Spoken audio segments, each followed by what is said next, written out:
Hey guys, what is up, and I welcome you to a new episode of the Did You Know series. This episode will be featuring Viktor, and if you do end up enjoying this episode, please don't forget to throw in a like. But without much further ado, let us go straight into his abilities.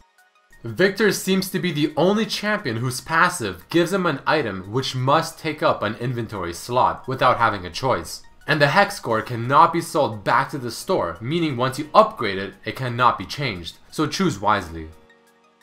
The shield on Viktor's Q is delayed rather than being instant, and if the target dies while it is in flight, it will still give Viktor a shield on the return. Viktor's W applies a stack every half a second and stuns at the third stack, but you are able to cleanse the stacks before it reaches the stun, or the stun itself would Q assess and even cleanse. Gravity Field Viktor's W will persist through death, which can be a very important thing to remember as some certain skills will completely disappear as the champion dies. A cool thing about Viktor's laser is that it can reveal targets in its path, and this even includes targets that are hidden, such as within a brush. This ability also has zero cast time, meaning it can be used while moving or using other spells.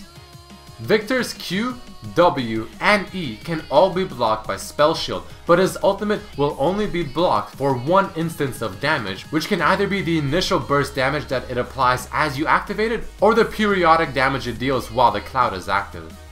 Much like Viktor's W, his ultimate's cloud will still persist after death. The only drawback is the fact that the cloud will now not auto-follow the nearest champion as it usually does when Viktor's alive.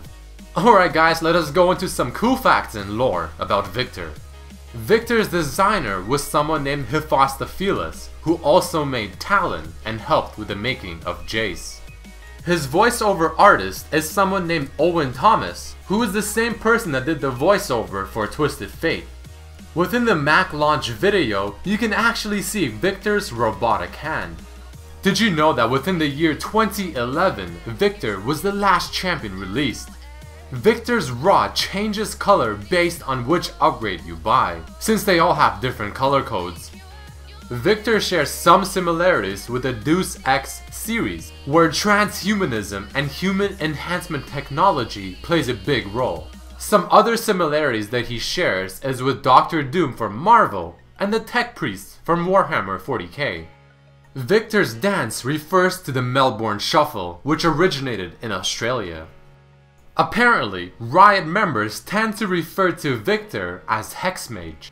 Let's go into his lore. Viktor had a passion for invention and science for a long time, and even attended a prestigious college in Zon. He led a team which constructed Blitzcrank, though someone named Professor Stanwyck stole the credit for it, and then even used Viktor's research to revive Urgot. Viktor became depressed, dropped out of college, and locked himself in his private lab to create a project that no one can steal. He planned to improve his own body. After re-emerging, there was little trace of the original man, as he now was a cyborg. He called this the Glorious Evolution.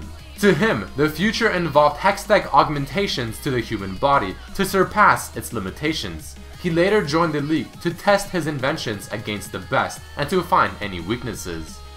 From this, his lore seems somewhat relatable to Nikola Tesla, due to the fact that in Viktor's lore, Professor Stanwyck stole Viktor's creation of Blitz and Sword of Urgot, and on the flip side, Thomas Edison stole much of Tesla's work. Viktor and Jace both share a quote, "Pave the way." Pave the way.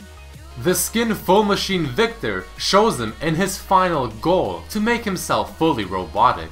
This skin seems somewhat similar to Cyberman from Doctor Who and to the Doctor from G.I. Joe Rise of the Cobra in terms of their goals. Creator Viktor shows him as the maker of all the battle cast skins, such as Cho'Gath and Urgot for his group called The Evolution. This artwork also showed Battlecast Vel'Koz before he was released, on top of also hinting at what looks to be Battlecast Skarner at the bottom and Kog'Maw somewhat in the middle. Viktor is of course friends with his invention Blitzcrank and the creature his research resurrected, Urgot. But his rivals include Jace, who is a charismatic inventor from Piltover, which Viktor sees as an obstacle to his glorious evolution. As a small FYI, the two, Jace and Viktor, had a battle where Viktor won once, stole a crystal from Jace, which caused Jace to make his Mercury hammer that he uses currently in the Summoner's Rift. From this, he then assaulted Viktor's lab as a retaliation attempt, and he ended up destroying the crystal that Viktor stole from Jace. His other rival is Oriana, though there is so far no reasoning as of why. Probably something to do with the fact that she used to be human but turned into a robot. Alright guys, that unfortunately does mark the end of this episode of Did You Know featuring Viktor. If you did enjoy this episode, please don't forget to throw in a like and also share it with your friends. You can also write down underneath this video who you would like to see in the next episode, or if you have any interesting theories that I should go over. I'd also appreciate it if you guys can follow me on my Facebook and Twitter fan page, both Red Mercy LOL. But with that being said, I hope you guys enjoyed this episode, and I hope to see you next time. Peace!